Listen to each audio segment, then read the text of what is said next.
Hi everyone, and welcome to Byline, frank conversations about the communication industry. My name is Palesa Madumo, convener of the 2021 PRISM Awards. I am also your host for this very special 10-part series where I'll be chatting to industry people about everything that is and is not working in the communications industry. Great campaigns, what we should look forward to in terms of trends, and all sorts of exciting insights that should build our industry moving forward. Today I'm joined by the fabulous Sharon Piehl, who is the MD and Senior Partner at Byline, South Africa, a communications agency that centers itself around the power of true. So Sharon, what is the power of true? The power of true is really around authentic communication. So whether that is true creativity, true conversations, true engagements.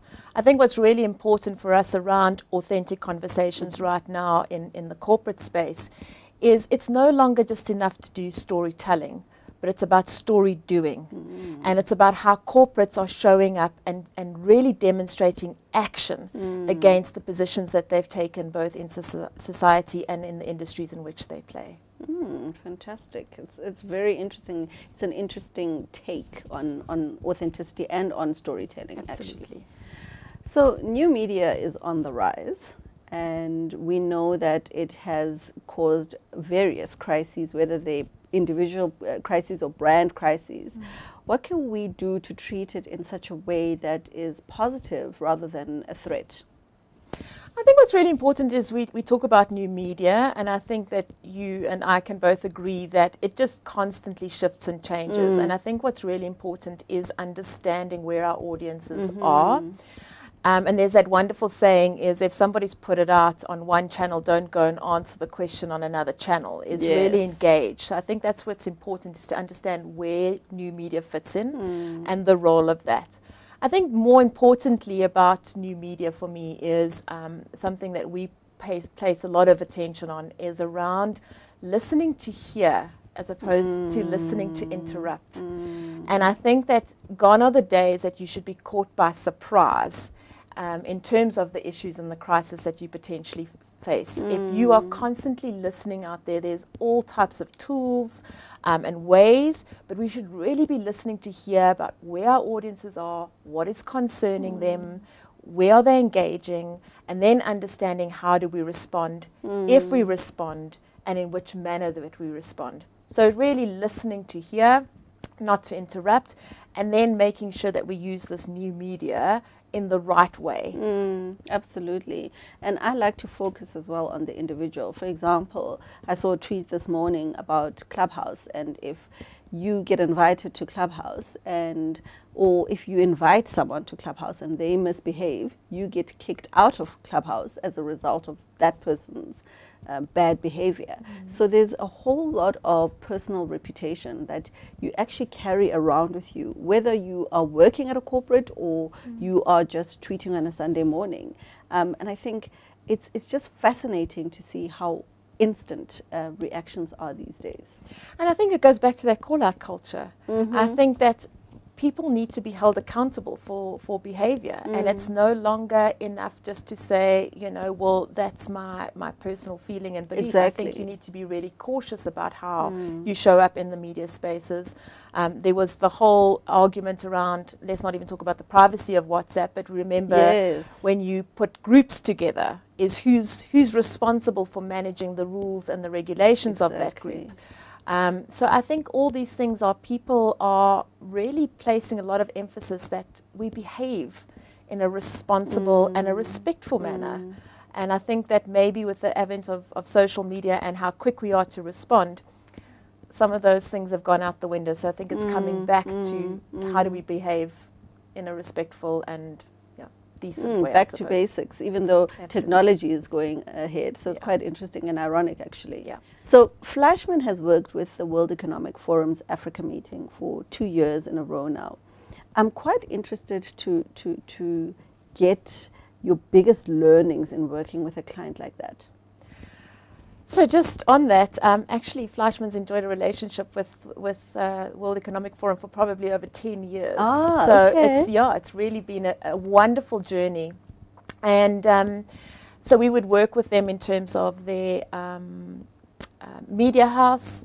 And I think the biggest learnings is just a deep understanding of a macro environment, an understanding of how different media are in the different parts of the world and how they engage with content. And then I think also about how you package content. And I think if we looked at the last World Economic Forum that was actually hosted in person, is how quickly the agenda changed. Absolutely. So there's obviously key topics that get discussed. And what is really exciting and exhilarating is how quickly you're able to shift in terms of that news agenda, which I mentioned earlier.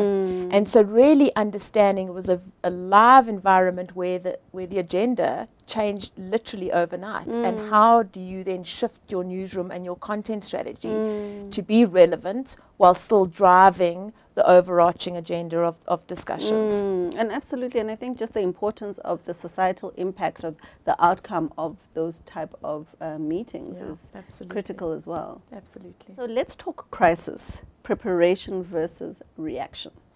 I think it's our biggest pain point when we are dealing with, clients or brands that approach agencies or consultancies with a challenge. What would you say, what should people do in a crisis? I think, as I say, I think people use the word crisis quite broadly. And I think we need to distinguish between an issue and a crisis. And if we think about the word crisis, then COVID pandemic is a crisis. No one saw it coming. No one believed that it would have the impact that it's had. That is a crisis. An issue is things around racism, cyber security, and then depending in your industries, whether it's food poisoning, whether it's disgruntled employees, whether it's senior leadership not behaving in the right way. Those are issues that you should know are a potential and could hit your business. In the cybersecurity space, we say it's not if it happens, it's when it happens. And so I believe that you should have already prepped what are those key risks that are facing your business. And there should be a playbook. Not one that sits in the file 13 somewhere with dust, there in the bottom, but a playbook that really authentically speaks to what your position is on all these potential issues, if they should happen. And then you should stand by those values and that ethos that has been written into that playbook. But it's no point that if something happens like that you should have been aware of, and then try and craft what your narrative is. Because if you haven't positioned yourself in that space, it's going to be very difficult to defend a position should one of those issues hit. So for me, it's around preparedness. The only time the crisis is there is if something unforeseen has happened. I hear you, and I think that's a very important definition, actually. I think perhaps it should be written, and PRISA should send it around to all the different agencies. Hey? And I think what we see happening is that the issues are escalating into a crisis. Yes, so an issue that's not well maintained, or that you don't have a strong enough position, then just stays in the media for longer, and it just starts to build and build and build, and then ultimately you're sitting with a crisis on your hands. Absolutely. So you almost create a crisis. Absolutely. Unnecessarily. Unnecessarily. So what trends do you see coming up in reputation management in the next year or so? So as I spoke about, I think it is around story doing as opposed to storytelling, and I think that your plans need to be very clear and concise, and you need to have a very strong position, and you need to stick to that position, and why and the values that you stand for. I think the second thing for me around trends in 2021 is around understanding the channel strategy, and that you need to be creative and disruptive if you want to start to stand out in the media space. And you need to go where your audience is, and not based on where you think your audience is. And I think it's really important that you start to engage, and you engage openly and authentically with your audiences. The third thing for me goes back to this listening to hear, and really making sure that we are consulting at the highest levels and understanding the macro things. So really listening to hear and understand where the opportunities are and where your potential challenges and risks come in. And then the other thing is this interconnectedness between external and internal communications, which I really believe has risen to the fore. It's been quite interesting to see a lot of organizations, not that we work with, but just from watching it in the space, don't have strong internal comms things. And we see these two conversations really flowing inwards and outwards. So it's really making sure that you succinctly talk internally, but say the same thing that you're doing externally. Absolutely. And that, again, then just really balances the authenticity of who you are as a business. And I think what you're saying is also take people with you. You know, don't ignore the internal comms when you are trying to position an external message. Yeah. Sharon, thank you very much for your time. Always exciting chatting to you. It's great to see you, and yeah, thank you for all the wonderful insights. Thank you, Palesa. It's always good. I think we could have sat here for another hour. I know. And chatted for a long time, but really good to be with you this morning. Thank you. That's it for this episode of Byline Sharon Piehl. Remember to follow the rest of the series right here, and you can also follow the PRISM Awards on Twitter on @the PRISM Awards. Benjamin Franklin once said, "It takes many good deeds to build a good reputation, and only one bad one to lose it." Goodbye.